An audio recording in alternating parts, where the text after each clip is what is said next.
एक बहुत ही अच्छी शिक्षाप्रद कहानी रानी की शर्तें। विक्रमादित्य और उनकी रानी रानी की शर्तें। तो चलिए कहानी शुरू करते हैं। एक दिन राजा विक्रमादित्य और उसकी एक रानी के साथ थोड़ी सी बहस हो गई।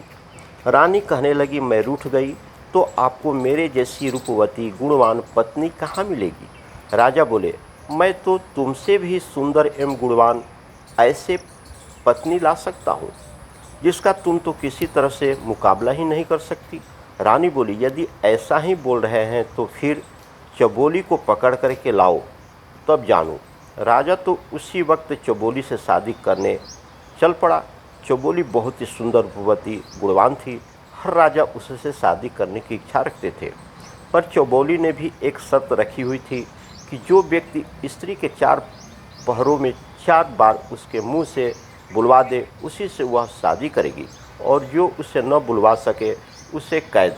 अब तक 160 राजा अपने प्रयास में विफल होकर के उसकी कैद में थे। चौबोली ने अपने महल के आगे एक ढोल रखवा रखा था, जिसे भी उसे शादी करने का प्रयास होता था वह आकर के ढोल पर डंके की चोट मारता था। राजा विक्रमादित्य भी वहां पहुंचे और ढोल पर जोरदार चोट मार करके चौबोली को आने का सूचना दी। चौबोली ने शाम की राजा को अपने महल में बुला लिया और उसके सामने 16 श्रृंगार कर बैठ गई। राजा ने वहां आने से पहले अपने 4 वीर जो अदृश्य हो सकते थे, वह रूप बदल सकते थे, सो साथ लेकर आए थे और उन्हें समझा दिया था कि उसके साथ चौबोली के महल में रूप बदल करके छिप जाए। राजा चौबोली के सामने बैठ गए। चौबोली तो बोली ही नहीं, ऐसे चुपचाप बैठी रही जैसे पत्थर की हो। पर राजा भी आखिर राजा विक्रमादित्य थे। वह चौबोली के पलंग से बोले, पलंग। चौबोली तो बोली नहीं, सो तू ही कुछ बोल ताकि रात का एक प्रहर तो कटे। पलंग से छिपा हुआ राजा का एक वीर बोलने लगा, राजा आप यहाँ आकर के कहाँ फंस गए। खैर मैं आपको एक कहानी सुनाता हूँ, आप हुंकार दीजिए, कम से कम एक प्रहर तो कट ही जाएगा। पलंग बोलने लगा। राजा हुंकार देने लगे। एक राजा का और एक साहूकार का बेटा, दोनों में गहरी दोस्ती थी। साथ सोते समय, खेलते समय, जागते समय एक पल भी एक दूसरे से दूर नहीं होते थे। दोनों ने आपस में तय भी कर रखा था कि वे दोनों कभी अलग नहीं होंगे। दोनों की शादियां भी हो चुकी थी और दोनों ही की पत्नियां मायके बैठी थी। एक दिन साहूकार अपने बेटे से बोला कि बेटे, तेरी बहू मायके में बैठी है, जवान है, उससे ज़्यादा दिन वहाँ नहीं छोड़ना चाहिए और उससे ले आ। बेटा बोला, बापू आपका हुक्म सिर माथे पर, जाऊँ कैसे। मैंने तो कुंवर से वादा कर रखा है कि उसे छोड़कर कहीं अकेला नहीं जाऊंगा। साहूकार ने सोचते हुए कहा, बेटे तुम दोनों में ऐसी मित्रता है तो एक काम कर, राजा के बेटे को भी अपनी ससुराल ले जा। एक बार का ध्यान रखना, तेरे ससुराल में उसकी खातिर उनकी प्रतिष्ठा के हिसाब से बड़े आवभगत से होनी चाहिए। आखिर दोनों मित्र साहूकार के बेटे के ससुराल चल दिए। रास्ते में राजा का बेटा तो बड़ी मस्ती और मजाक करता हुआ चल रहा था और साहूकार का बेटा बड़ी चिंता में चल रहा था। पता नहीं ससुराल वाले कुंवर की कैसी खातिरदारी करेंगे, यदि कोई कमी रह गई तो कुंवर क्या सोचेंगे, आदि आदि।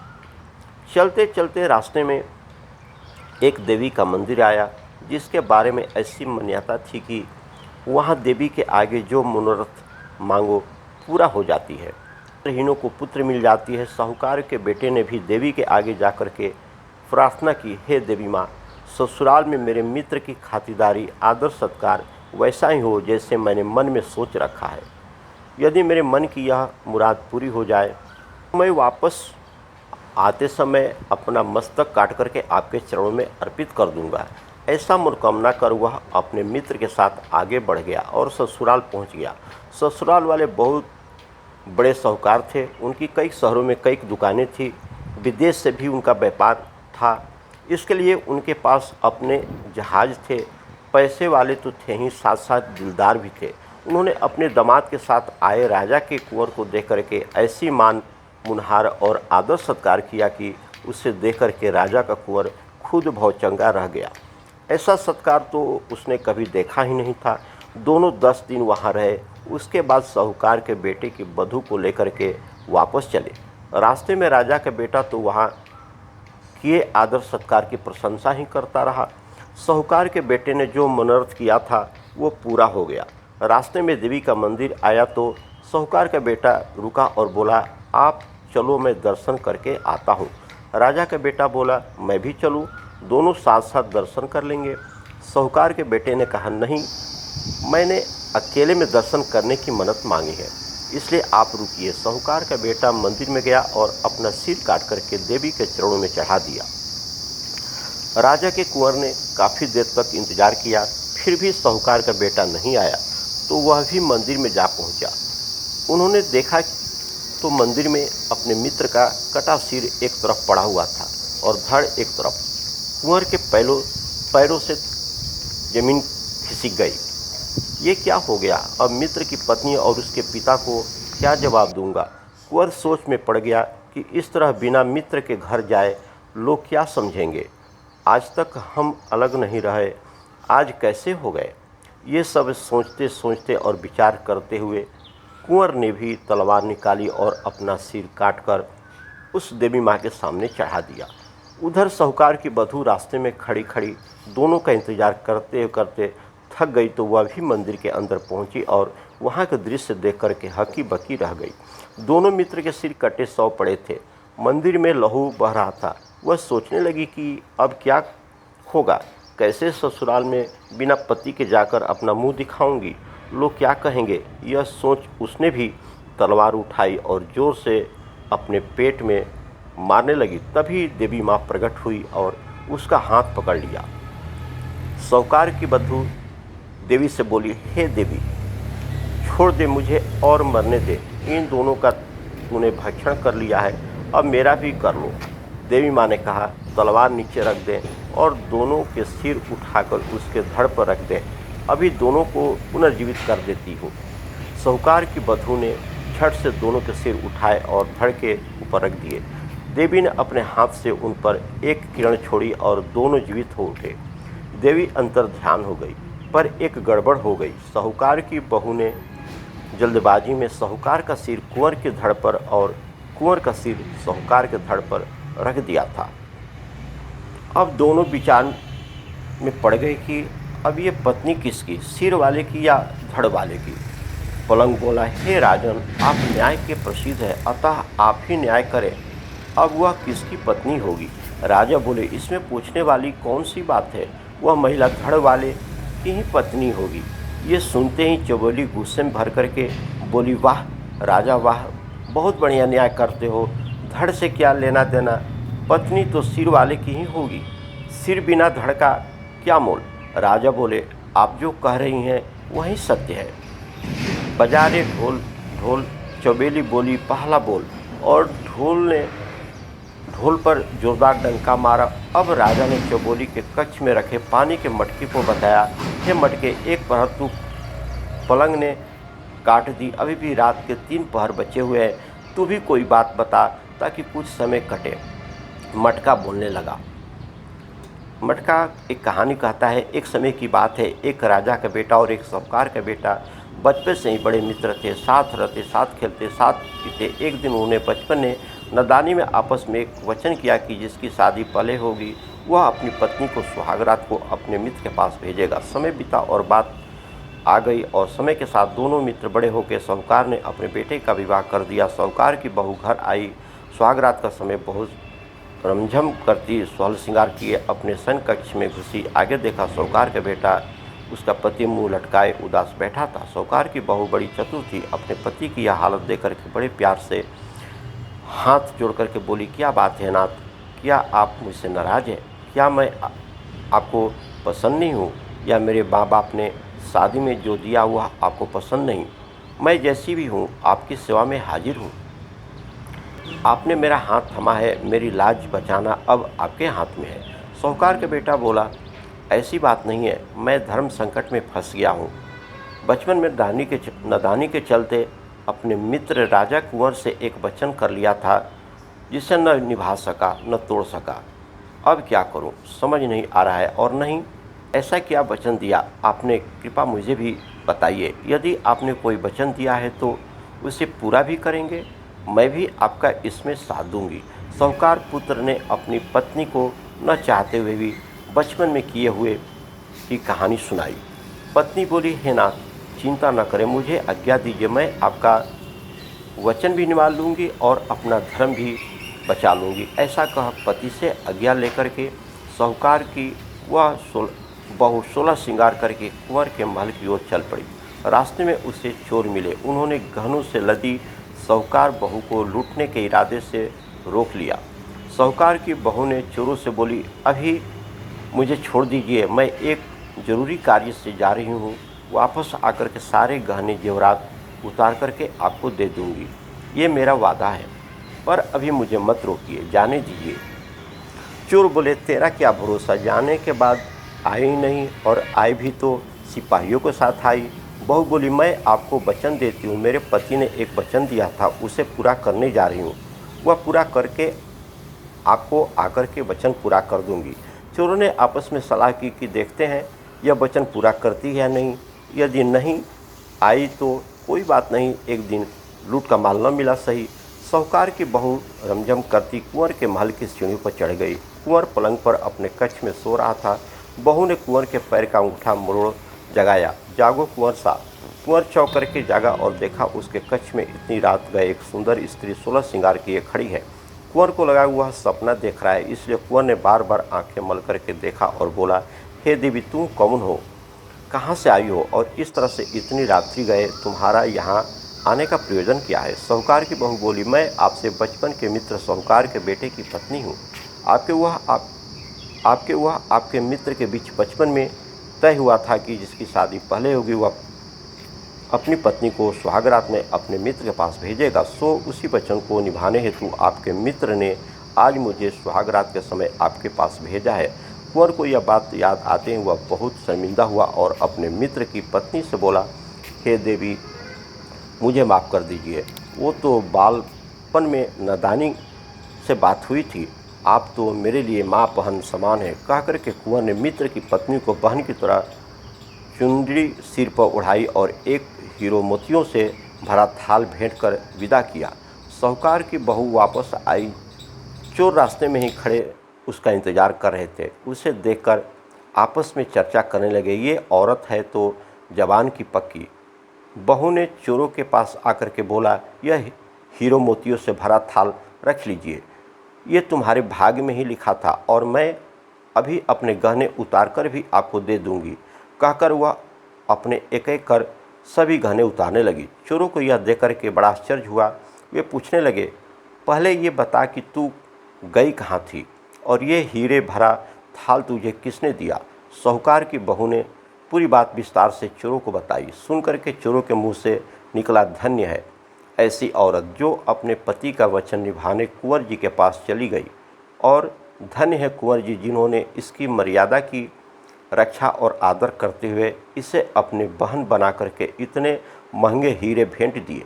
ऐसे चरित्रवान और धर्म पर चलने वाली औरत को तो हमें भी बहन बनाना चाहिए। और चोरों ने भी उसे बहन मान लिया।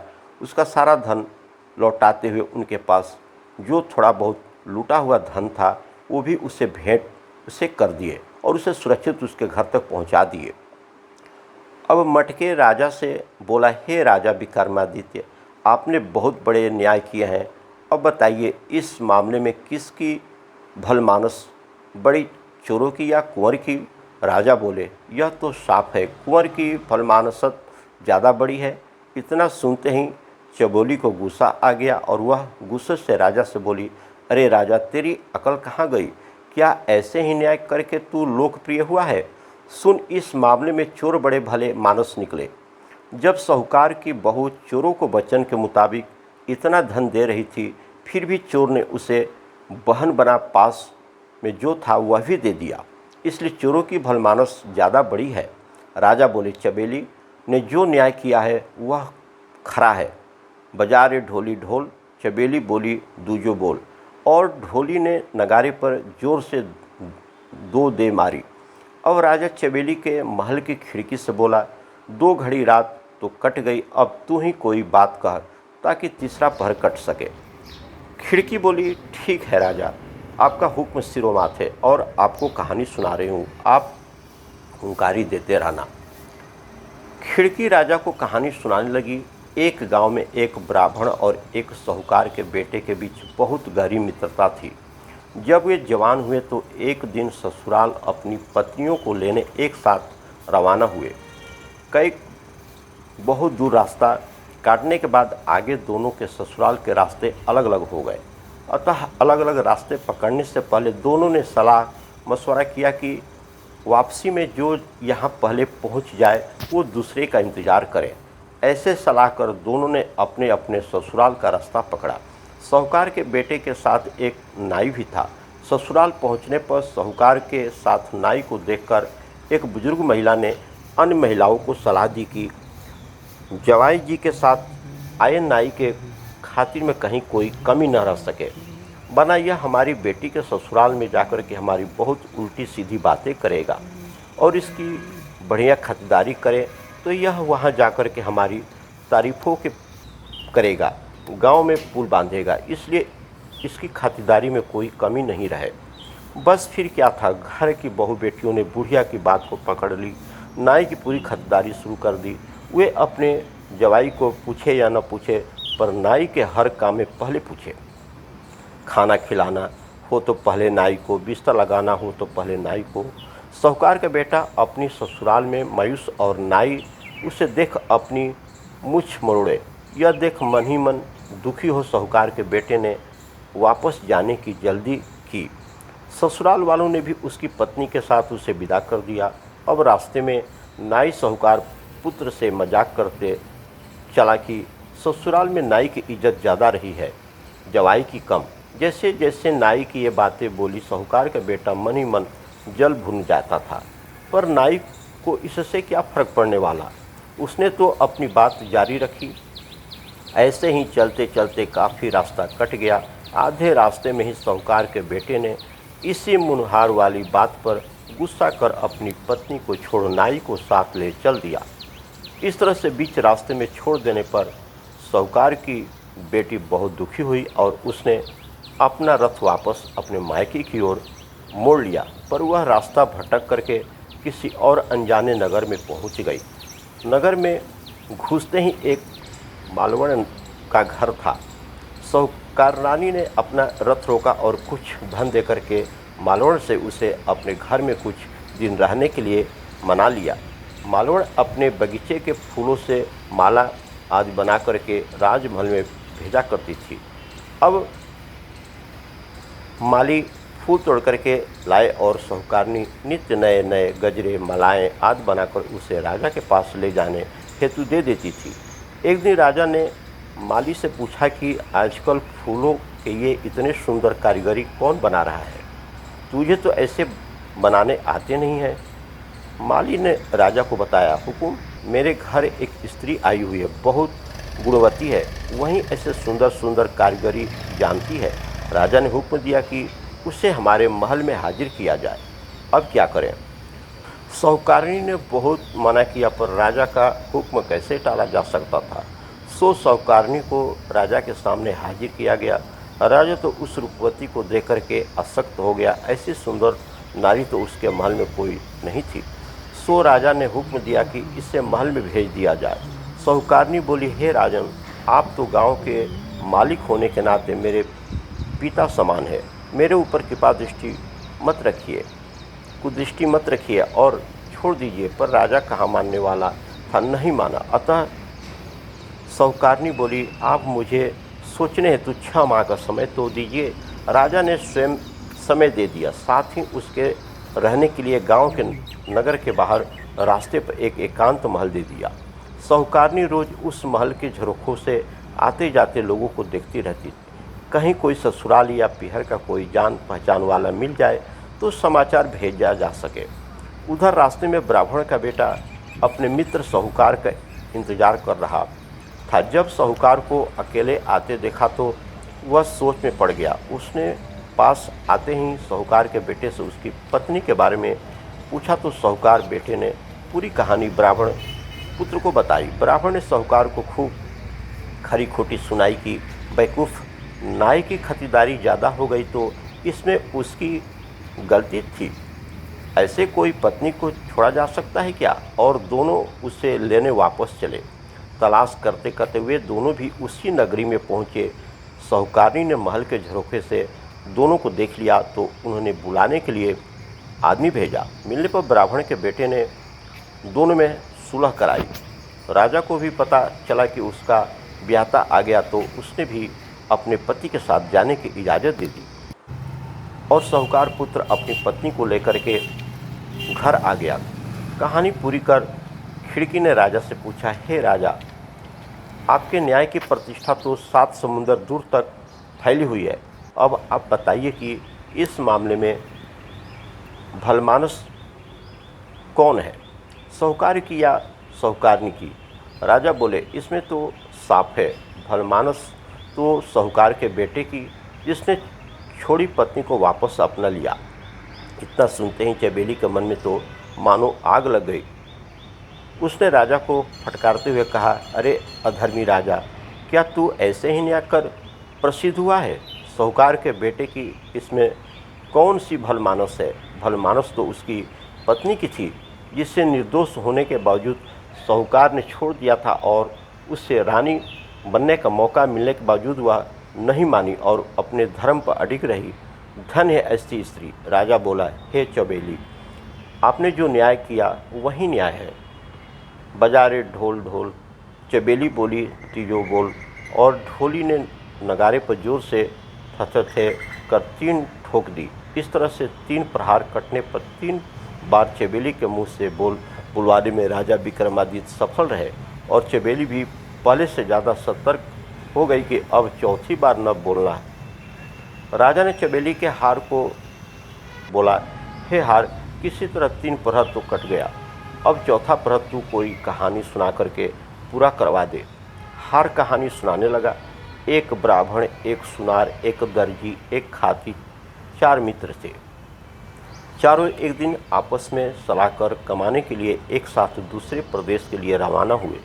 पूरे दिन चलने के बाद एक जगह हुए रात्रि विश्राम के लिए रुके। वहाँ चारों ने फिर सलाह की, कहीं ऐसा न हो कि रात को सोते समय कोई हमारा सामान चुरा ले, सो एक एक कर रात में बारी बारी से पहरा लगाए। सबसे पहले पहरे पर खाती बैठा, क्योंकि वह अभी दिन भर पैदल चलने के कारण थका हुआ था। सो थोड़ी देर में नींद आने लगी, पर वह सो कैसे सकता था। खाती ने नींद भागाने के लिए पानी से मुंह धोया और इधर उधर देखा तो उसे एक लकड़ी का टुकड़ा पड़ा दिखाई दिया। उसने समय बिताने और नींद न आए इसके लिए वह लकड़ी के टुकड़े को ले अपने औजारों से तराश कर एक पुतली बना दी। साथ ही उस पुतली के हाथों में चूड़ियाँ भी गढ़ करके पहना दी। इतनी देर में एक पहर बीत गई। अब दर्जी की पहरा देने की बारी आई। दर्जी ने उठ करके मुँह धोया और इधर उधर देखा तो उसे खाती की बनाई लकड़ी की पुतली दिखाई दी। दर्जी ने भी अपना सुई धागा लिया और समय व्यतीत करने के लिए उस पुतली के कपड़े सी करके उसे पहना दिए। तब तक दूसरा पहर भी खत्म हो गया। अब तीसरा पहर होते ही सुनार पहरे के लिए उठा। हाथ मुंह धो करके जैसे ही वह पहरे के लिए बैठा, उसे भी वह कपड़े लकड़ी के सुंदर पुतली दिखाई दी। तो वह भी झट से उस पुतली के लिए गहने बनाने के लिए अपने औजार लेकर के जुट गया और तीसरा पहर खत्म होते होते उसने गहने बनाकर उस पुतली को पहना दिया। और चौथा पहर के लिए पहरा देने ब्राह्मण उठा और पहरा देने लगा। थोड़ी देर में ही ब्राह्मण की नज़र भी उस सुंदर कपड़े गहने पहने लकड़ी की पुतली पर पड़ी, तो उसने उसे झट से उठाकर एक जगह रखा और मंत्र पढ़ करके उसमें प्राण डाल दिया। अब तो पुतली एक सुंदर रम झम करती सुंदर कपड़े और गहने पहने स्त्री बन गई। अब सुबह होते ही वे चारों आपस में लड़ने लगे। एक कहे ये मेरी पत्नी बनेगी तो दूसरा कहे मेरी पत्नी बनेगी, इस पर मेरा हक है। पर हार बोला, हे राजा विक्रमादित्य, आपका न्याय तो जगत प्रसिद्ध है, अतः आप ही न्याय कीजिए कि वह किसकी पत्नी हुई। राजा बोले, ये तो सीधी सी बात है। ब्राह्मण ने उस पुतली में प्राण डाल करके उसे स्त्री बनाया तो वह उसी की ही होगी। इतना सुनते ही चबेली गुस्से में कड़क कर बोली, लानत है तेरी न्याय में। राजा, ब्राह्मण ने उस पुतली में प्राण डाले मतलब उसे जन्म दिया, अतः वह उसका पिता हुआ। कोई भी स्त्री पत्नी तो उसकी होती है, उसके हाथों में चूड़ियाँ पहनाता है, इस तरह वो स्त्री खाती की पत्नी हुई, क्योंकि उसके हाथों में चूड़ियाँ उसी ने पहनाई थी। राजा बोला, शाबाश चबेली, आपने बहुत बढ़िया व सही न्याय किया। बजारे ढोली ढोल, चबेली बोली चौथे बोल। सुनते ही ढोली ने जोर से 4 बार ढोल पर दे मारा, थे थे थे। इस तरह से चबेली चारों पहर में बोल करके हार गई और दोनों की शादी हो गई। चबेली ने अपने बंदी गृह में बंद पहले हारे हुए राजाओं को आज़ाद कर उनको सम्मानित सहित उनका राजपाट दे उन्हें विदा किया और खुद राजा विक्रमादित्य के साथ चल पड़ी। धन्यवाद।